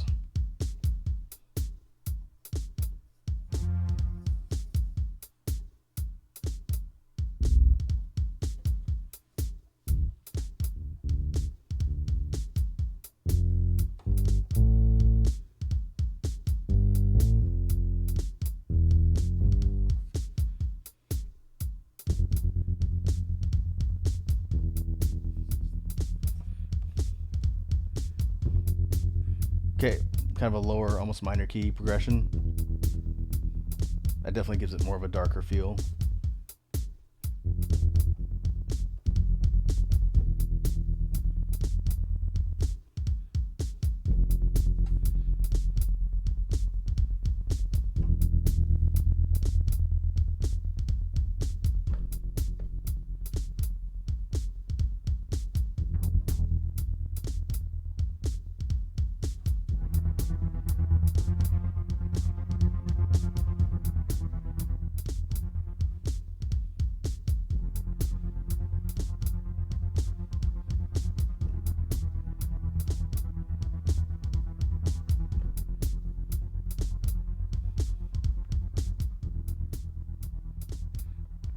What I did was I layered in the same notes, but with the strings, the slicer effect added onto it.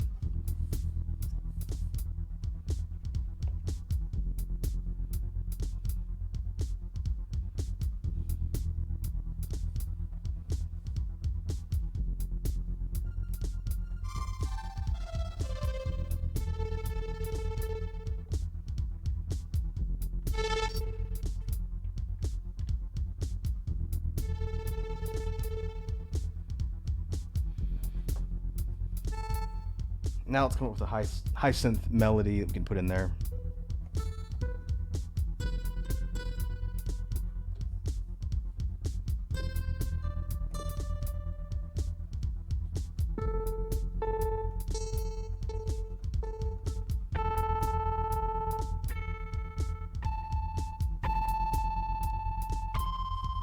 Ooh, this is like a distorted guitar.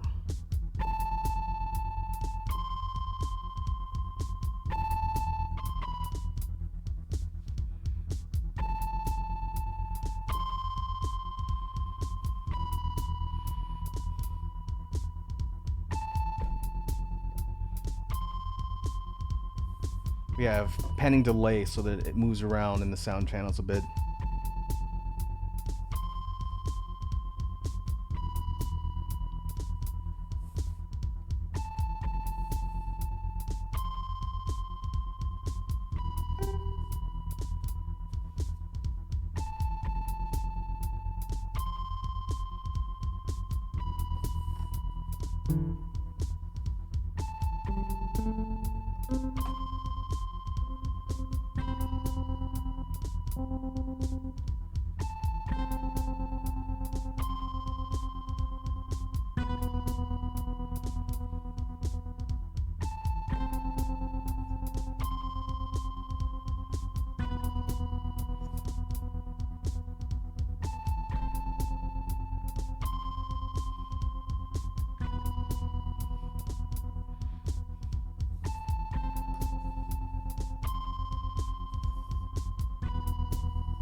Put like a 2-chord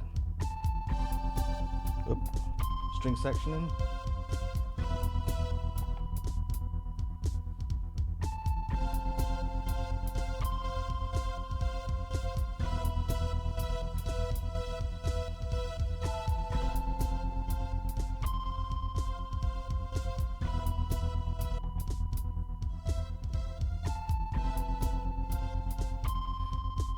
And get that to loop properly.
All right, let's save that. I actually kind of like the way that came together.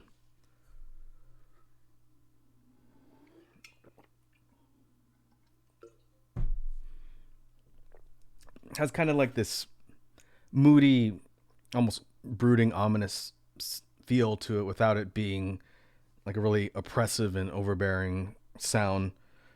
I can definitely use that for something. Thinking about how it would be played and put together, probably the bass line first, I would think.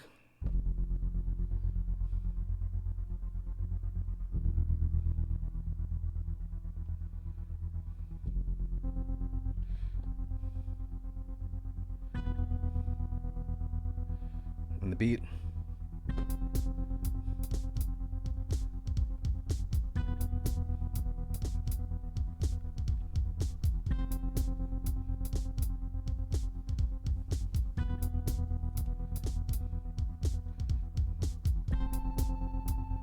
And the high melody.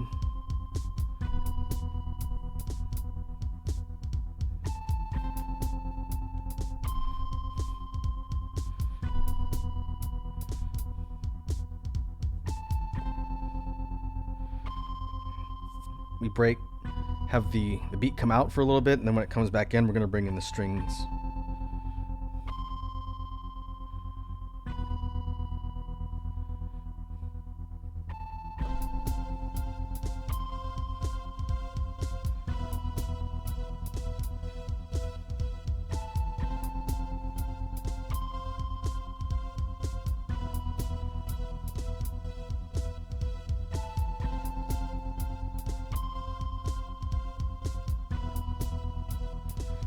You take out the bass.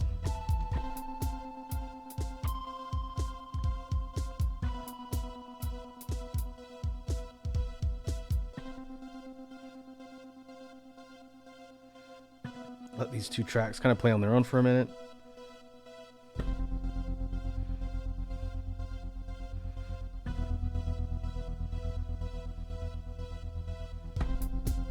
Bring the beat back.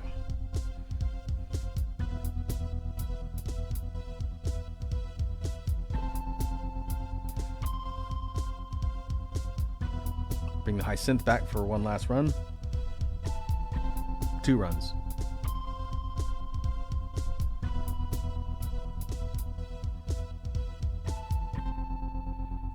For the outro,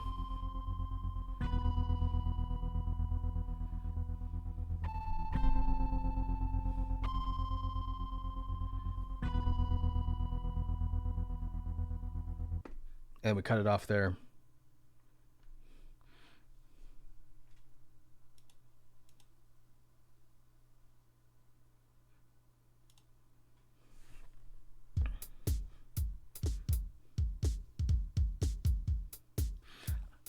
Yeah, I think that'll be pretty functional for this one. For the upcoming BGM projects that don't have tracks that are already done, which is Halloween primarily and a couple others, I think I'm going to move away from having a theme that repeats and work on having a more fleshed out song from start to finish that's just the track on its own. Similar to how we did for Blood Moon Rights remixes, where they're not like one smaller track that repeats twice. It's one longer track that just goes from start to finish. I think I'm going to be moving in that direction going forward for future tracks. For ones that I've already recorded that have the repeats, those will be kind of in their own separate section. The next BGM proper collection will be tracks like that. But for all the new stuff, I think I'm going to record just like a combination of parts A, B, C, and D, etc., instead of having just parts A, B, and C repeated once. And so that's going to be a change that we do going forward. I think it'll function more like a full complete song. Then I won't have to worry about syncing up the repeat, because that's a little bit tricky to do when doing audio editing.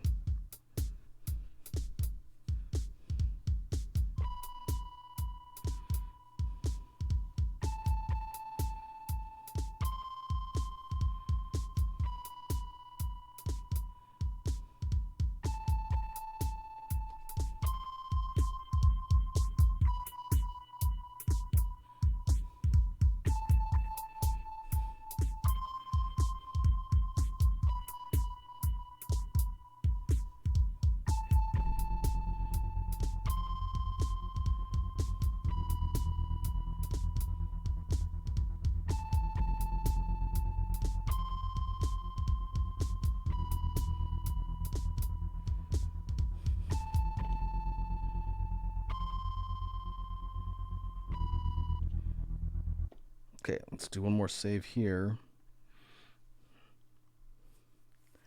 And I think that will do for that one. I'm kind of surprised it came together that quickly compared to some of the others. But sometimes that happens. Sometimes it takes me longer to get through the skeleton and putting together different elements before we get the final version that I'm happy with. But overall, pretty good progress. Let's do kind of like a wrap up of some of the stuff we've done on previous streams because it's been a while. I think because I've been doing these a little less frequently, a lot of the stuff we've tried out on stream, I don't even remember what we recorded. So let me go back in the loop to some of the old ones and we'll just see what we've recorded because I forget. Let's go back to file 1. Some of the stuff is going to be from previous releases. I just haven't finished pulling all of the finished songs and recording them off the loop station. I need to do that. I might do some after the stream today, back to try and catch up. Okay, which one was this?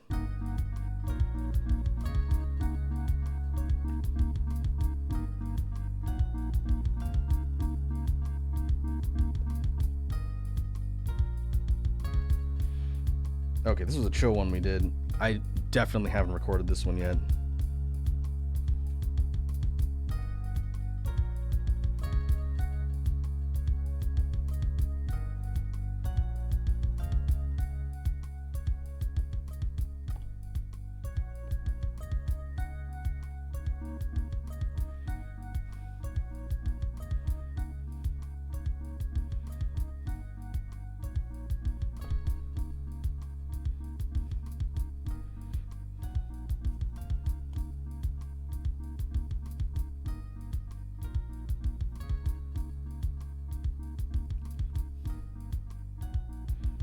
That is the first part of the melody from Eternus Memoriam, I'm realizing.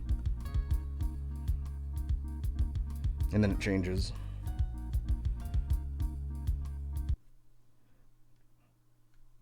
Okay, what's on this next one? We're going to go down the line through a couple of these older files and sort of remember what we did on stream. Some of these, I think some of these I did offline.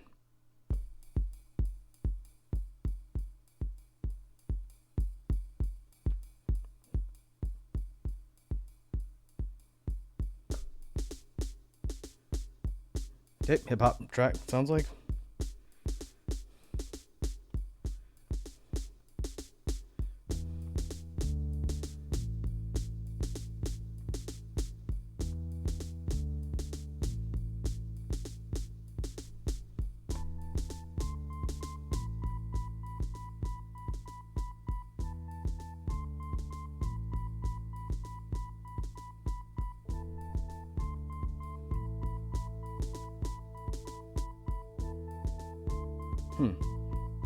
I don't remember this one.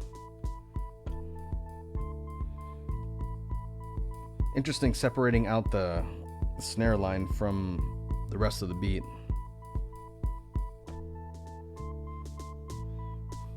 It's so I could drop the main kick line out and have the snares just on their own.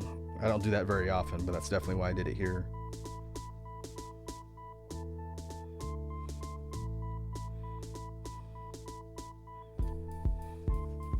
Okay. I don't know what I'd use that one for, but it's different.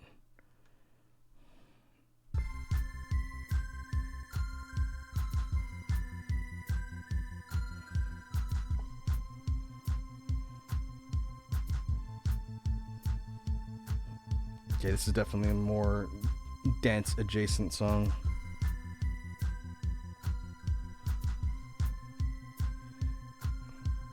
Doesn't sound finished. I think it's missing another track.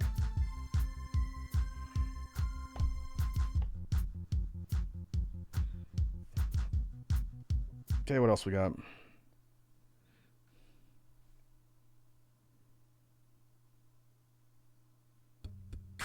Oh, that one. That one's been there for a while.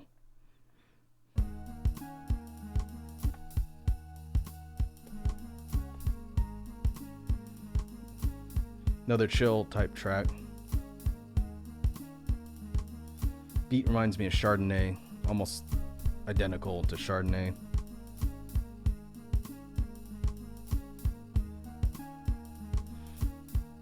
Oh, see, we got a save reminder from Ballistic.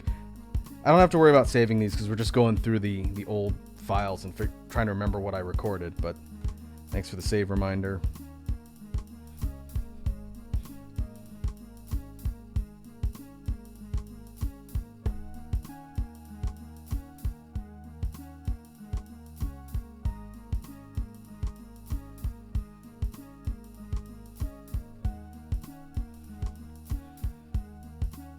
No, you're good, Ballistic. I'll go through a couple more of these and then we'll get ready to wrap up for the stream today. Again, I don't remember which ones we did on stream and which ones I did offline. It's been so long that I forgot which ones are on here. But these all need to be, a lot of them need to be recorded and put onto my computer to be organized for future releases. Let's see what's next.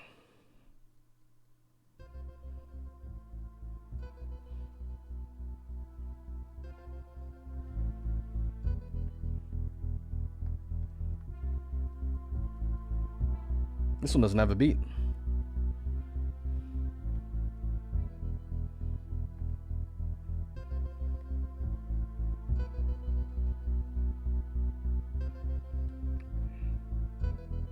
That's interesting.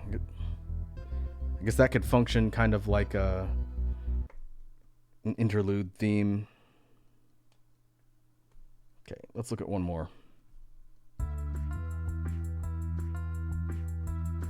Hey, I knew we'd find a drum and bass one eventually.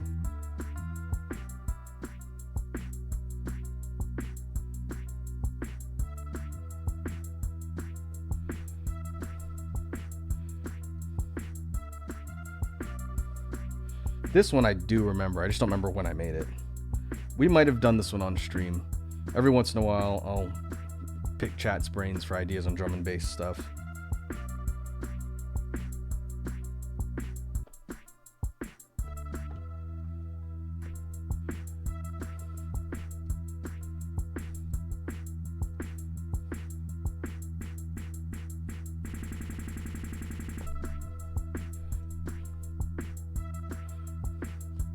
Could definitely do like a build up to a drop for this one.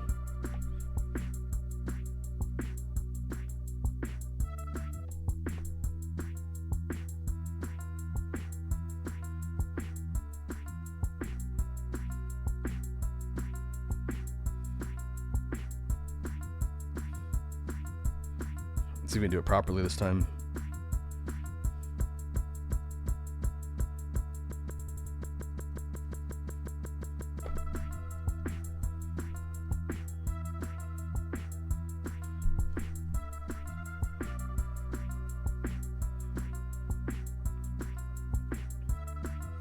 Fun one.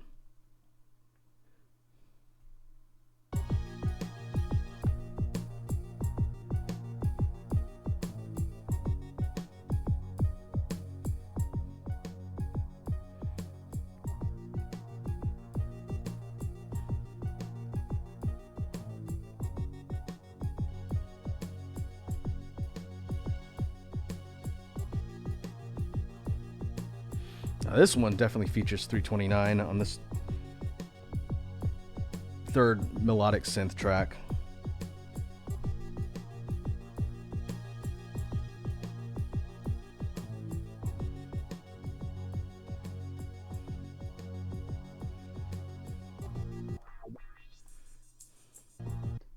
Okay.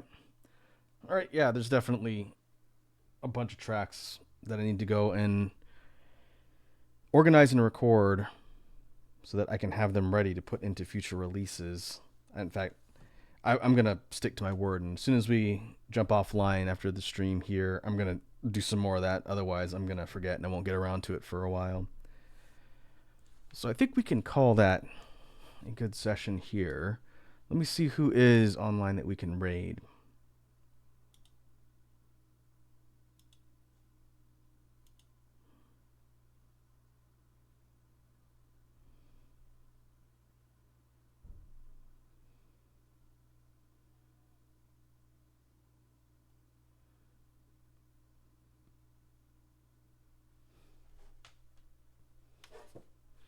Let's see. Icy Jackets is online. We can go head over there. Looks like he is playing Digimon Story Time Stranger. All right, let me cue that up.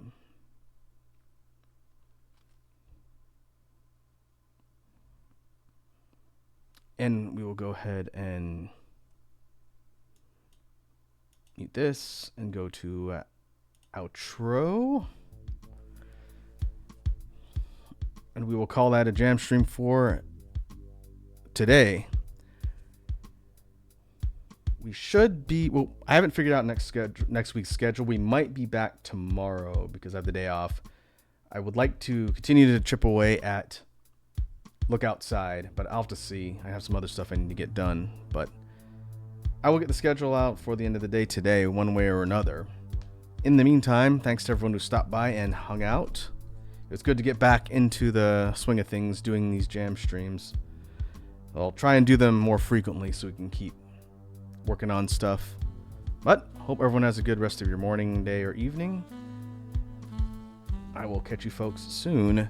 Now let's go see how the Digimon is going on Icy Jacket stream.